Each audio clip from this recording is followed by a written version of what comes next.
Hello and welcome to week 3 of College Football and Chill. I'm Willie Matthews and thank you for joining me. Wow, look at all of these changes we have made here. We're getting better camera quality, we're getting better audio quality, we're getting a better setting for the show, and we're always going to be getting a better substance to provide to you, the audience. For those who don't know, this is only episode 3. If you go back to episode 1, and then 1 to 2, and then episode 2 to 3 to now, the amount of improvement that we have made here is astonishing. It really is. This is a learning experience for us. We are always going to be getting better. Always. Because we want to build something special here. We are doing this every single week. Come hell or high hobos, no matter what. We're here. And we're here to stay. So please, if you are just right now finding us, because we know there are not many of you that is right now finding us. Please, it would mean the world to us if you would like this video. And then go ahead and subscribe to us. Because, like I said, we are truly building something unique and special here. And going off of that, we have a very big announcement to make.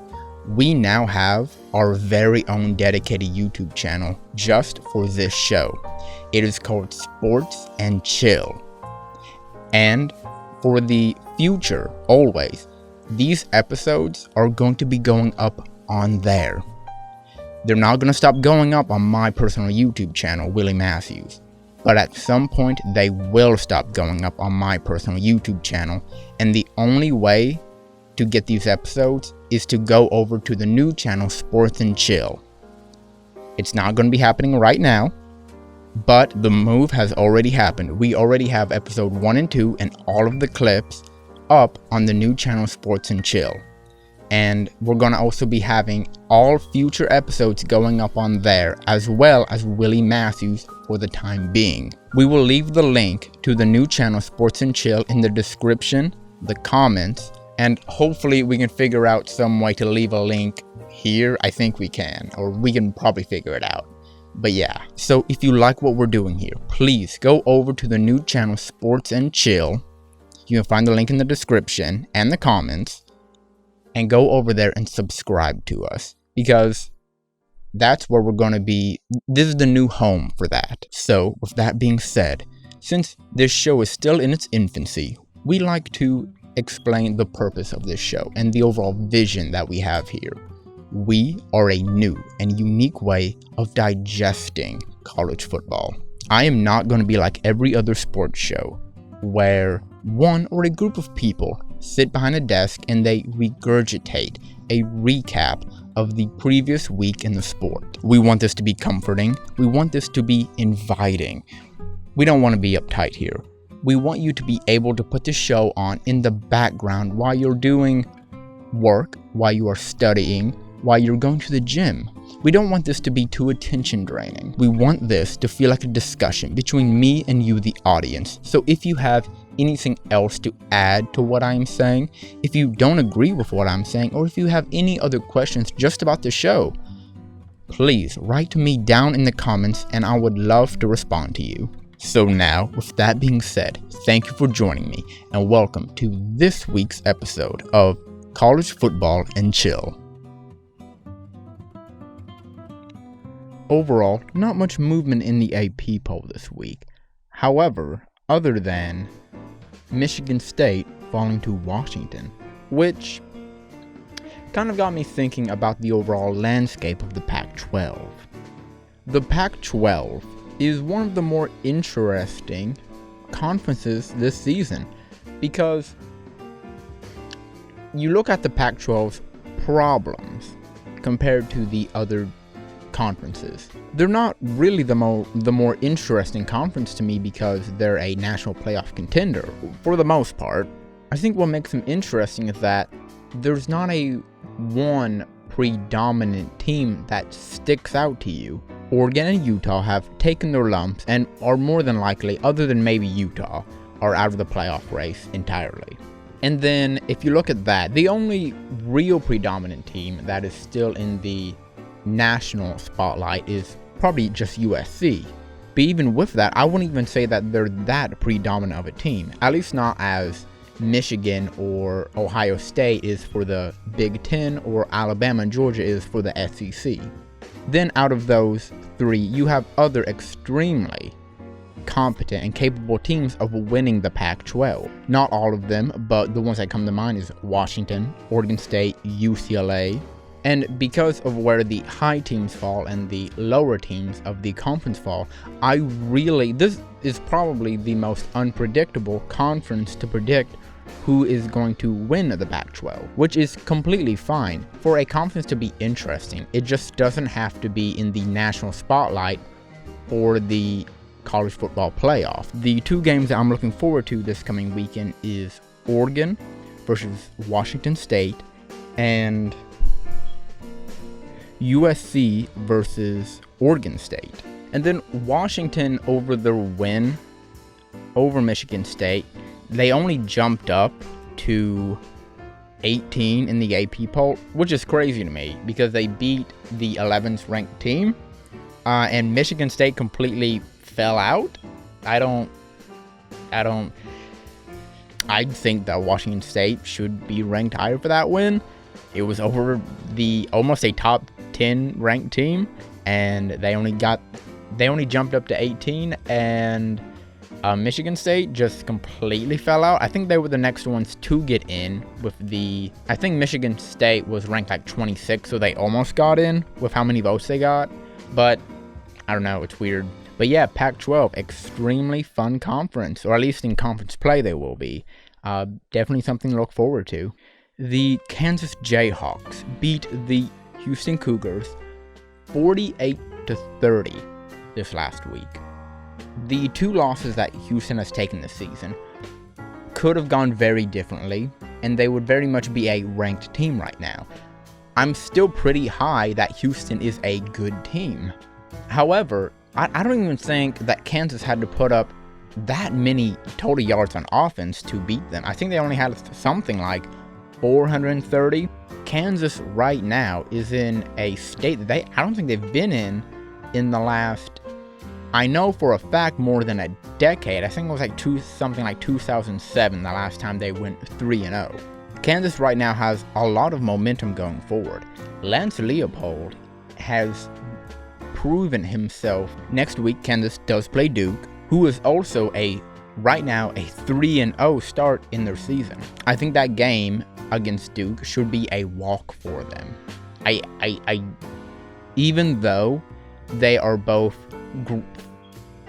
Even though both Kansas and Duke has greatly improved over the last season. And then with that, Duke, Kansas, UNC, and Kentucky are all right now 3-0, which that was expected out of Kentucky a bit, given if they won the Florida game. You're now looking at, this is the first time that these four college football blue bloods and very old money in basketball are now starting 3-0 into their seasons. We didn't have a lot of movement around the AP poll this week just because there wasn't that many upsets this weekend. After Duke, Kansas has Iowa, and that is going to be a game, as long as my prediction comes true against when they play against Duke. Watch Kansas, maybe not even this. I think this is the first season that might be a more permanent change for Kansas in a positive direction for this program. This last weekend, the SEC East development for who is going to be representing the SEC East in the SEC Championship. Kentucky and Tennessee both took care of business as needed this last weekend. Kentucky had an easy shutout against Youngstown, 31-30. And then Tennessee had something like 63-3 against Archon, I believe. Florida barely survived against South Florida this coming weekend. And I guess that opens up the bigger picture of, I really don't know where this Florida team is at. I still think there is a good team somewhere in there. They're just so volatile right now. I really don't know where to put Florida right now. they are such a volatile team where they can take down a top 10 opponent, or they could lose to a fairly not that great team. They have a very young, inexperienced starting quarterback. They have pieces jumbled together from the offseason that are trying to work together as a cohesive unit, and a head coach in his first season. I still think that there is a good team somewhere in the mess that is Florida this season. There still is. It's just that Florida has to find the identity of Florida this season for the rest of their season to play out and them still stay in the top 25. Florida has to play Tennessee coming up this weekend. I think that that is probably the highlight game this weekend. Tennessee is an offensive machine right now. Hendon Hooker and that entire offense is a well-oiled machine. And it is something, personally as a Tennessee fan, and it is something that Tennessee has not had in a very long time. Tennessee might be back. They might almost be back. They are still not a complete game. They are lacking on defense, but their offense is such a well-oiled machine. They can go into most places and just shoot them out and end up winning. Which, if they are going to beat Florida, if they're going to beat Kentucky, and if they have any chance of beating Georgia, that's what they're going to have to do. Kentucky, on the other hand, right now is ranked number 8 on the AP poll. And while I still have my doubts sometimes about if they are fairly ranked or if they are overranked, I'm still not entirely sure. However, I will go ahead and say that this is the best Kentucky team in modern football. This is the most complete Kentucky team. They have a fantastic defense. They're not lacking in offense, not really. They have some problems with blocking, but that a lot of that doesn't come from the O-line necessarily. That's more of I was watching the Youngstown game, and I was noticing just some receivers missing their assignments. So overall, while overall blocking is probably their weakest point, other than the run game, but that will be patched up during the Ole Miss game, because that's when they get Chris Rodriguez back. So what they're lacking right now is just good blocking, which I'm pretty sure that can just be patched up. Because it wasn't even that the receivers were getting outplayed. It was just that they completely missed their assignments. So they just didn't know the scheme. They didn't know what they were doing during that play. That can easily be patched up in a week of practice or 2 weeks, which is what they have until the Ole Miss game. Which, as somebody who closely follows the Kentucky program for obvious reasons, Kentucky is in a very peculiar spot right now. They have the best team that they have had there in modern football. I will go ahead and say that. They're better than the late 2000s run they had with Jared Lorenzen. It's a better team than what they had. It is a better team than what they had when they had moderate success in the 2000s. If Kentucky is going to make anything happen for the SEC championship game, even just to play in it, it might have to be this season. Will Levis is the best quarterback that has been there in a very long time. This is the first team that doesn't have a quarterback problem at Kentucky for a very, very long time. Their offense is almost running on all cylinders.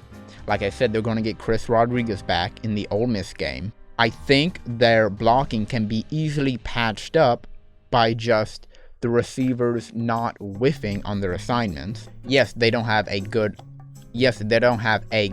as O-line as last year, but that O-line still isn't a problem. It just might be one of the weaker links of the entire team. Is the best quarterback that has been there in a very long time. This is the first team that doesn't have a quarterback problem at Kentucky for a very, very long time. Their offense is almost running on all cylinders. Like I said, they're going to get Chris Rodriguez back in the Ole Miss game. I think their blocking can be easily patched up by just the receivers not whiffing on their assignments. Yes, they don't have a good as O-line as last year, but that O-line still isn't a problem. It just might be one of the weaker links of the entire team. Their defense is, while I don't think still as good as 2018, it is better than what they had last year. And it might turn out to be just as good as their 2018 offense. What I'm getting at with all of this, if Kentucky is going to make anything happen, if Stoops is going to make anything happen there for the SEC East in the overall bigger SEC picture, it might have to be this season. Because Kentucky might not get another chance, at least for the next year or two. Will Levis is more than likely going to the NFL draft this season. More than likely. Chris Rodriguez is also gone, regardless, because I do believe he is in his last year of eligibility.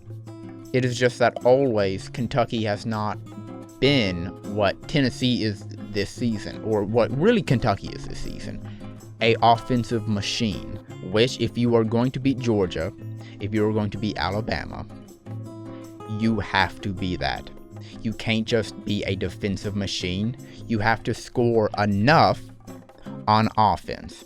Georgia realized that last season, and when it mattered, they were able to produce offensively what a lot of times they couldn't that season when they needed to. And I'm just not talking about that, in a season or two, Kentucky will be back. I'm not overall convinced that Stoops is going to stay there. To many Kentucky fans' dismay, I believe that Mark Stoops is willing, if need be, to move on from Kentucky. Yes, Kentucky may be his baby. However, what it comes down to is if Kentucky if they decide that they want to be a football school or only a basketball school. That's what it comes down to. Because Mark Stoops, after this season, more than likely, it is looking like they will finish in the upper of the top 25 and have a very good shot of getting a New Year's Six bowl game. Mark Stoops will renegotiate his contract for his base pay, and there will have to be a lot of agreements moving forward for him to stay there. Which is, those agreements will have to be, how much is Kentucky willing to put towards their new football program? And if Stoops does not like what he hears from them, he will simply pack up and move. Because don't believe for a second that Mark Stoops is going to settle for only having a consistent top 25 football team. He wants a national championship, which is why he has been building Kentucky up to this point. Kentucky had the potential to become what it is now, a top 10 school. It's looking like it so far. However, is this as far as it goes? For Mark Stoops to say Kentucky, it cannot be. Mark Stoops, while it's the progression to get to a national championship, does not just want the occasional season where they do pretty well and get a New Year's Six bowl. He doesn't want that. He is too overqualified for that. And he has proven himself to be that qualified. After this season, Kentucky will either have to renegotiate a lot of things with him, or he will move on to a school more than likely outside of the SEC, and he will go there, and he doesn't have to rebuild that program. He just has to take the reins and drive it to a national championship. That's it. So if you're a Kentucky fan, don't believe that Mark Stoops is hooked, is locked into Kentucky. He's not. And that is probably the worst thing about being a Kentucky football fan. The only thing that is keeping Kentucky football alive is Mark Stoops. Because without Mark Stoops going to Kentucky, Kentucky would not be where it is today. It just wouldn't be. Mark Stoops found a program that was in a fantastic conference with a fantastic budget that he had no expectations to do well in. Him going into 2013, he just needed to win a few games. And then later on, he just needed to get up to the level of getting into bowl games. And he would still have a pretty good job security. Because no expectations was put on the Kentucky program, he has been able to stay there for an extremely long time. The second most out of the SEC conference, other than obviously Nick Saban. Everybody else, other than those two, have been run out of their jobs. As a Kentucky football fan, the only thing that is keeping that team together is Mark Stoops. Because if he leaves, Kentucky will have the power to get somebody that can drive the ship. Will they want to? Who knows? But also, Kentucky has not reached the level that Tennessee and Florida don't have to worry about. Even they can go through a decade. Tennessee has gone through almost 2 decades of extremely mediocre football. But because they're a national recognized brand, they can rebuild their program. They don't have to start from scratch. Even though Florida is on off years right now, or a few of them, they don't have to start from scratch because that school is willing to put money, and a lot of money, into their football program. They don't have to be convinced that they have to. They know that they want to. Kentucky football is not at that level. What gets you to that level is a few national championships. And if Stoops thinks that he cannot get a national championship at Kentucky, he will leave. He will. And the people who decide that is UK themselves. Is if they decide that they want to be a football school instead of solely a basketball school. And if Mark Stoops leaves, the entire thing will fall apart. So there is really only 2 ways that the future of Kentucky football can go. It either goes in the direction that Clemson has went with Dabo Swinney, where Mark Stoops builds a national recognized brand and will always maintain as a football school. Or this stint of UK football will only be seen as a stint of a few good seasons. And that's it. And looking at the rest of the SEC East, this year has to be it. There's a lot of problems for Kentucky this year. However, Florida is on a stint of off years, but they will soon be back to the level, and I truly believe that under the new administration at Florida, I have a lot of confidence under that administration at Florida that give them a year or 2 and they will be back to a national spotlight. Tennessee is looking like they are going to be getting back into the national spotlight. So that is 2 historic football programs in the SEC East that are right now looking at a very positive future. On top of that, I also think that South Carolina, a lot of people may not consider, other than South Carolina fans, South Carolina as a historic football program, they are a football school. And under their power, may it be or not that they actually get there, they want a national level of a football team at South Carolina. And even though, yes, they are still having a lot of growing pains getting there, I do think that in the next half decade or decade, they will start to get that success that they have been wanting for the last decade. Really, the only thing stopping Kentucky, which is pretty bad misfortune, is that Georgia right now is a historic level of national dominance that Georgia may never have again. Georgia, because of this, they are now a highly recognized national brand. Not that they weren't already. I mean, they were always a good football school, but now they are on a level that is very hard to go back from. And in a conference like the SEC that is so competitive, for Kentucky to get over the hump and get to the level of no return if Mark Stoops leaves. Basically, that is beating Georgia, that is beating Alabama, and that is going into the college football playoff. Kentucky as a state is not a football state, it's a basketball state. Yes, while WKU is one of the better G5 teams, and EKU in their own division of football is actually a pretty good football team, the best chance that Kentucky has for a football team of a high caliber is UK. And in the next half decade or so, or maybe next season, we're going to see if that comes true. Because as a football fan, I really want a football team in Kentucky. But yeah, let me know about what you think about where the future of Kentucky football is going. Because as for right now, I think it's very uncertain. I think a lot of the culture has changed right now, but it's not permanent.